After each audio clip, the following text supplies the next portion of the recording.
میں نے اپنے دل کو ٹٹولا۔ پہلی بار عزیزہ کو اپنی بہن کی شادی میں دیکھا تھا۔ اس وقت وہ شاید انٹر یا میٹرک میں تھی، مگر اس کے اندر بچکانا پن نہیں تھا۔ بہت بردبار اور رعب و دبدبے سے بات کرتی تھی۔ اس کی بات کو سب ہی بڑی اہمیت دیتے تھے اور جہاں بیٹھ جاتی اس ٹولے میں ہنسی مذاق کی جگہ اچانک سنجیدہ گفتگو جاری ہو جاتی۔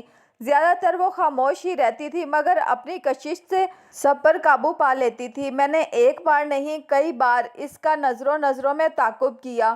ہر بار اس کو بڑے ہی مدبرانہ انداز میں منہ گفتگو پایا۔ اتنی سی عمر میں اس کی اتنی سنجیدہ طبیعت سے میں بڑا متاثر ہوا تھا، مگر اس وقت میرے ذہن میں شادی کا خیال تک نہیں تھا۔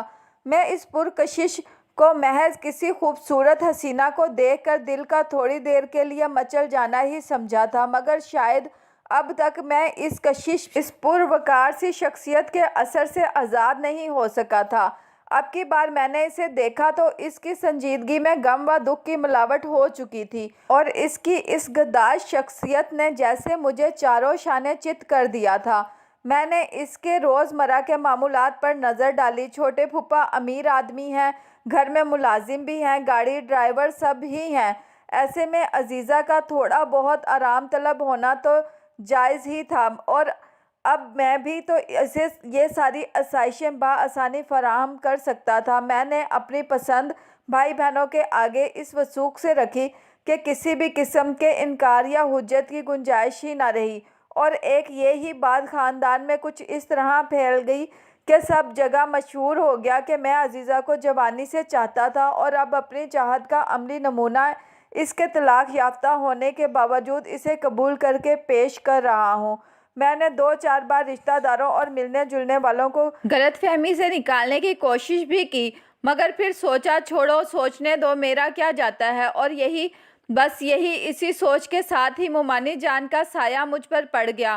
انہوں نے مجھے خوب سکھایا پڑھایا، بلکہ کئی گھنٹے کئی لیکچر بازی کی کہ مجھے عزیزہ کی فیملی طلاق کا تو معلوم ہی ہے کہ کس وجہ سے ہوئی، لہٰذا اب اگر اپنی خیر منانی ہے تو اس سے پہلے دن سے ہی سختی سے پیش آنا ہے، اور اس کی آرام طلبی اور بے جا لاڈ اٹھانے کی عادت کو ختم کرنا ہے۔ ایسا لگ رہا تھا جیسے میں کوئی جنگلی جانور لا رہا ہوں جس کو آبادی میں رہنے کے ادب و آداب سکھانا ضروری تھا۔ مومانی جان سکھر سے پورے 2 مہینوں کے لیے آ چکی تھی اور شادی میں ہر ایک کام اور بات میں منمانی کرتی رہتی تھی۔ میری بہنیں خوب چڑھتی، مگر کیونکہ میں نے ہی مومانی جان کو بلوایا تھا لہٰذا چپ رہتی۔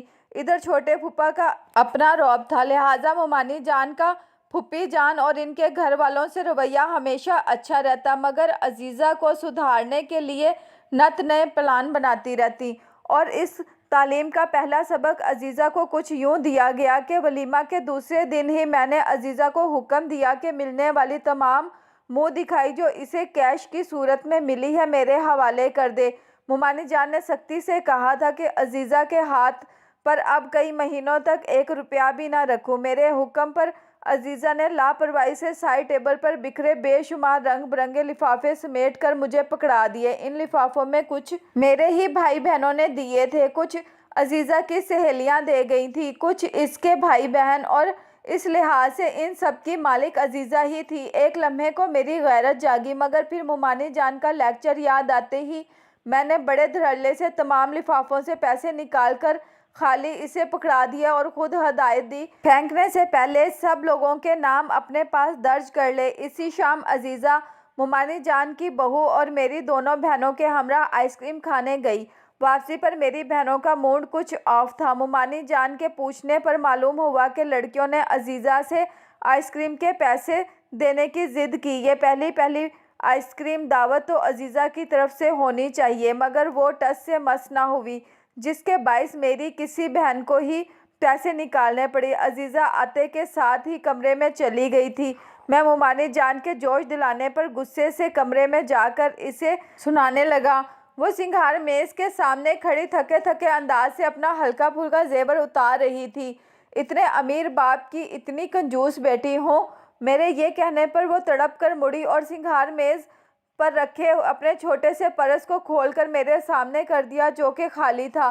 ظاہر ہے آج صبح ہی تو میں نے اس سے سارے پیسے نکلوا لیے تھے۔ اس کے بعد وہ اپنے والد کے ہاں بھی نہیں گئی کہ اسے پیسے مل جاتے، اور نہ ہی میں نے اسے جاتے وقت کچھ دیا تھا۔ میں تھوڑی دیر کے لیے تو لاجواب ہوا، مگر پھر بلا وجہ اس کو لعن طعن کر کے جلدی سے کمرے سے نکل آیا کہ اس کی پلکوں کے کنارے بھیگ چکے تھے۔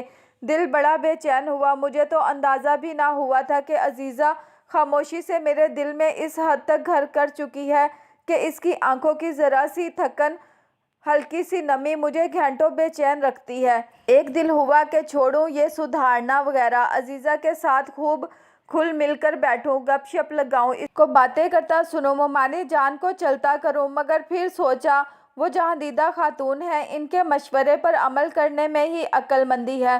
دوسرا سبق جو میں نے عزیزہ کو دیا وہ یہ تھا کہ میں نے اس سے کہا کہ کسی نوکر کو ساتھ لے جا کر وہ صبح صبح چھت کی صفائی کروائے۔ ہمارا 3 منزلہ مکان تھا اور اوپر چھت تھی، جس پر ایک طرف تو کچھ پرانا سامان ڈھیر تھا اور دوسری طرف کنسٹرکشن میں کام آنے والی سیمنٹ کی 1-2 بوریاں، مٹی کا ڈھیر اور اینٹیں وغیرہ بکھری تھیں۔ بہنوں کے بچے اور ممانی جان کے پوتے پوتیاں جب بھی نظر بچا کر چھت پر پہنچتے سب بکھیر کر خوب گند کرتے۔ حد تو یہ تھی کہ ایسا کام تو شاید میں اپنی بہنوں کو بھی کبھی نہ کہتا، کجایا کہ اپنی نئی نویلی دلہن کو، جو اتنے بڑے گھر میں ناز سے پلی بڑھی تھی۔ وہ پہلے تو ذرا گھبرائی اور حیرانی سے میرا جائزہ لینے لگی۔ شاید وہ مجھے اور میرے مزاج کو سمجھنے کی کوشش کر رہی تھی، کیونکہ جیسا نرم دل اور حساس میں مشہور تھا ویسا کم از کم عزیزہ کو نظر نہیں آ رہا تھا۔ اس نے اس پر بھی بڑی جلد ہار مان لی، بلکہ مجھے تو لگ رہا تھا کہ وہ صدا کی ہاری ہوئی اپنی جیت کی ہر امید ہی کھو چکی ہے۔ دوسری طب حاکم کے مطابق وہ گھر میں آنے والے ملازم کو لے کر چھت پر چلی گئی اور آدھا دن ڈھل جانے پر مٹی اور پسینے میں اٹی تھکی ہاری نیچے آئی۔ بچے تو قابو میں تھے نہیں۔ دوپہر میں سب سونے لیٹے تو چپکے سے چھت پر چڑھ کر انہوں نے پھر سے مٹی، سیمنٹ اور اینٹوں کو بکھیر دیا۔ ممانی جان بڑے لتھے سے شام کو چھت کا معائنہ کرنے گئی اور آ کر خوب شور مچایا کہ چھت کی تو صفائی سرے سے کی ہی نہیں گئی۔ عزیزہ پر تو جو گزری سو گزری۔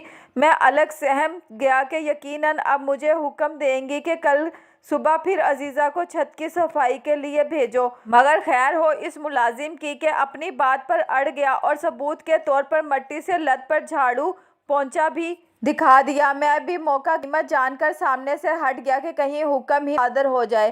خاموش مزاج تو وہ ویسے بھی تھی، مگر میرے رویے کی بدصورتی کی وجہ سے وہ ایک دم گمسم سی ہو گئی تھی۔ اکثر مجھے مگن پا کر مجھے غور سے دیکھنے لگتی، جیسے اندازہ لگا رہی ہو کیا واقعی ہی میں وہی ہوں جس نے اپنی پسند سے یہ شادی کی ہے۔ اس کی آنکھوں میں حیرانی تیرتی رہتی اور میں سب جان کر بھی انجان بنا بیٹھا رہتا، ایک بار بھی اس پر نظر نہ ڈالتا۔ وہ مہمانوں میکے سے آئے ہوئے لوگوں میں بیٹھنے سے کتراتی اور زیادہ وقت اپنے کمرے میں گزارتی تھی۔ کبھی ایسا بھی ہوتا کہ کمرے کی تنہائی میں وہ گھنٹوں ایسے بیٹھی رہتی جیسے مجھ سے کچھ کہنا چاہ رہی ہو، کوئی بات کرنا چاہ رہی ہو، مگر ممانی جان کے حکم پر میں ہر ممکن یہی کوشش کرتا تھا کہ اس سے بات کم ہی کروں۔ ویسے میں نے تو یہ سوچا تھا کہ اسے بہت سی خوشیاں دوں گا۔ میرا مقصد یہی تھا کہ اس کے ماضی میں جو زخم اسے لگے ہیں وہ سب بھر جائیں، مگر اس کو سبق سکھانے اور اس کی میں کو ختم کرنے کے چکر میں مجھے خود ہی اپنی نظروں میں گرا دیا تھا۔ میں بھی اس سے نظریں چراتا اور حتم امکان اس سے دور رہتا، مگر تیسرا سبق شاید کچھ زیادہ ہی ہو گیا تھا۔ کچھ بھی تھا، وہ ابھی نئی نویلی دلہن تھی، کچھ نہ کچھ کر کے اپنے برابر میں نہ سہی مگر کم از کم اپنی گاڑی میں اسے بٹھا لینا چاہیے تھا۔ یہ تو بہت ہی گھٹیا پن سرزد ہو گیا مجھ سے۔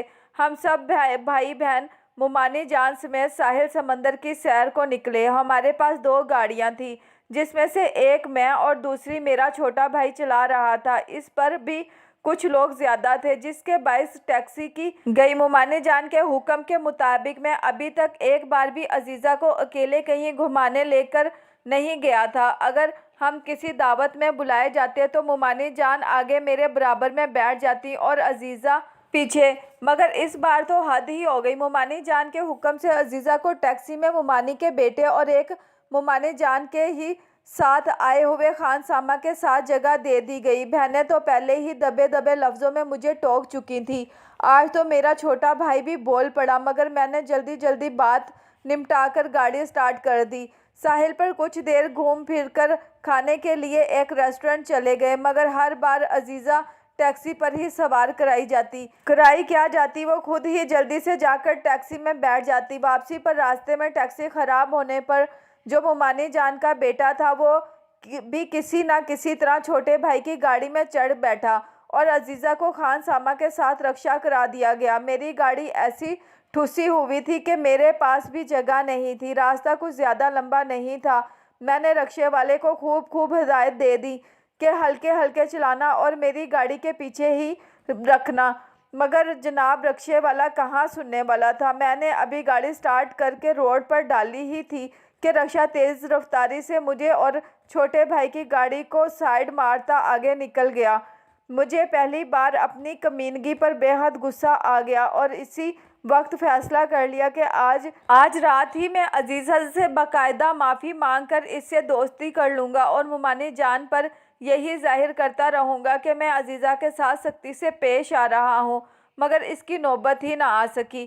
ہم جس وقت مارکیٹ میں رکے گھر کا سودا سلف لے رہے تھے، رکشہ اپنی رفتار کے باعث پل سے اترتے وقت الٹ گیا تھا اور پھر پیچھے سے آتی ہوئی ایک گاڑی بھی اس سے ٹکرا گئی تھی۔ عقیل نے مجھے یہی بتایا تھا کہ اس کو تو معمولی خراشیں آئی تھیں کہ رکشے کے الٹتے ہی وہ تیزی سے فٹ پاتھ پر چھلانگ لگا چکا تھا، مگر عزیزہ رکشے کے اندر ہی رہ گئی اور اب وہ ہاسپٹل میں ایمرجنسی وارڈ میں ہے۔ میں چھوٹے بھائی کے ہمراہ بھاگم بھاگ ہاسپٹل پہنچا۔ میری عجیب حالت تھی، نہ ہی مجھ سے بات کی جا رہی تھی اور نہ ہی مجھے کسی اور کی بات سمجھ میں آ رہی تھی۔ ایک ہی دھن سوار تھی کہ عزیزہ کو جلد از جلد دیکھوں۔ میں تو جیسے ہی ایمرجنسی وارڈ کے باہر مسکین فقیر سا بنا اپنے چھوٹے بھائی کو گارڈ سے لڑتے دیکھ رہا تھا کہ وہ کسی بھی طرح ہم دونوں کو اندر جانے نہیں دے رہا تھا۔ گارڈ کی ایک ہی رٹ تھی، پہلے اندر والے کو باہر بلاؤ، پھر آپ لوگ اندر جاؤ۔ بڑی دیر کے بحث کے بعد ہم اندر داخل ہوئے۔ ایک ایک بستر پر نظر ڈالتے ہم نے ریسیپشن سے معلومات میں وہاں سے ہمیں ایک کمرے کی طرف بھیجا گیا جو کہ تھا تو ایمرجنسی وارڈ کا حصہ، مگر الگ تھلگ تھا، یعنی ایکسیڈنٹ میں آنے والے مریضوں کے لیے مخصوص تھا۔ اندر داخل ہوتے ہی ذرا سا کونے کی طرف بستر پر پڑے ایک جسم پر سر سے لے کر پیر تک سفید چادر پڑی تھی جو جگہ جگہ سے خون ہو رہی تھی۔ میرے تو اوسان خطا ہو گئے۔ میں وہیں دروازے کی چوکھٹ پر ہی ٹک گیا اور دونوں ہاتھوں سے دل کو تھام لیا۔ نہ جانے کب میری آنکھوں سے آنسو روا ہو چکے تھے۔ چھوٹا بھائی بھی گھبرا گیا۔ اس نے مجھے سنبھالنے کے لیے کچھ کہنا چاہا تھا کہ میں ڈبڈبائی انداز میں چلانے لگا، میں لٹ گیا، میں برباد ہو گیا، یار یہ کیا ہو گیا، ایسا نہیں ہو سکتا، میں تو کھڑے کھڑے لٹ گیا، ایسا نہیں ہو سکتا۔ اچانک ہماری نظر عقیل پر پڑی جو میرے زور زور سے چلانے کی آواز سن کر تیزی سے ایک پردے کے پیچھے سے نکل کر ہماری طرف دوڑ آ رہا تھا۔ بھابھی ادھر ہیں بھائی جان، اس نے کونے کی سمت اشارہ کیا جس کا پردہ ہٹ جانے پر عزیزہ سامنے بستر پر بیٹھی نظر آ رہی تھی۔ ایک نرس اس کے ہاتھ پر پٹی باندھ رہی تھی۔ عزیزہ کی نظریں مجھ پر ٹکی ہوئی تھیں، وہی پریشان نظریں جو مجھے سمجھنے کی کوشش میں مجھ پر ڈالا کرتی تھی۔ چھوٹا بھائی اور عقیل مجھے سہارا دے کر عزیزہ تک لے گئے۔ نرس نے مصنوعی غصے سے چپ رہنے کی ہدایت دی اور یہ بھی کہانی سنا دی کہ معمولی چوٹیں ہیں، پٹی کر دی ہے، وہ 2 دن بعد آ کر بدلوا لیں، اور ساتھ میں دوائیوں کا پرچہ بھی تھما دیا۔ مجھے تو یوں لگ رہا تھا کہ ایکسیڈنٹ عزیزہ کا نہیں میرا ہوا ہے۔ میں کچھ ایسا بدحواس ہوا جا رہا تھا کہ بس نہیں چل رہا تھا یہیں ہاسپٹل میں ہی عزیزہ سے معافی تلافی شروع کر دوں۔ گھر پہنچے تو تمام لوگوں کو اپنے ہی انتظار میں بیٹھے تسبیح اور نماز پڑھتے دیکھا۔ خیر میں جلدی سے چھٹکارا پا کر عزیزہ کو لے کے کمرے میں چلا آیا۔ وہ بیچاری اس قدر سہمی اور تھکی ہوئی تھی کہ بستر پر لیٹتے ہی سو گئی، مگر میری نیند اڑ چکی تھی۔ میری بے چینی کم نہ ہوئی تو رات کا ایک بڑا حصہ نفل پڑھتا رہا اور خوب گڑ گڑا کر خداوند سے اپنی غلطی کی معافی مانگتا رہا۔ شرمندگی کے مارے آنسو امبڑتے ہی چلے آتے تھے۔ خیر کسی نہ کسی طرح صبح ہوئی اور چائے پینے کچن میں گیا تو دیکھا کہ گھر والے پہلے سے ناشتہ لگائے بیٹھے ہیں۔ بہنوں نے جلدی جلدی چائے اور کھانے پینے کی چیزیں میرے سامنے رکھ دی۔ مومانی جان گلا کھنگار کر بولی، عزیزہ کو بھی جگا کے لے آتے، اب کب تک سوئے گی؟ میری بہن بے چینی سے پہلو بدلنے لگیں کہ کہیں میں واقعی عزیزہ کو جگانے نہ دوڑ پڑوں۔ میں نے اطمینان سے چائے کے 2-4 گھونٹ بھر کے چھوٹے بھائی کو مخاطب کر کے کہا، مومانی جان کی آج شام 4 بجے کی سیٹ بک کروا دی ہے۔ میں تو عزیزہ کو لے کر اس کے مکمل چیک اپ کے لیے اس ہاسپٹل جاؤں گا، لہٰذا تم ہی ان سب کو اسٹیشن چھوڑ آنا۔ چھوٹا بھائی سر ہلاتا ہوا طنزیہ انداز میں بولا، تو کیا اسکول بند، تعلیم مکمل ہو گئی؟ میز کی دوسری طرف سے چھوٹی بہن چہکی، الحمدللہ۔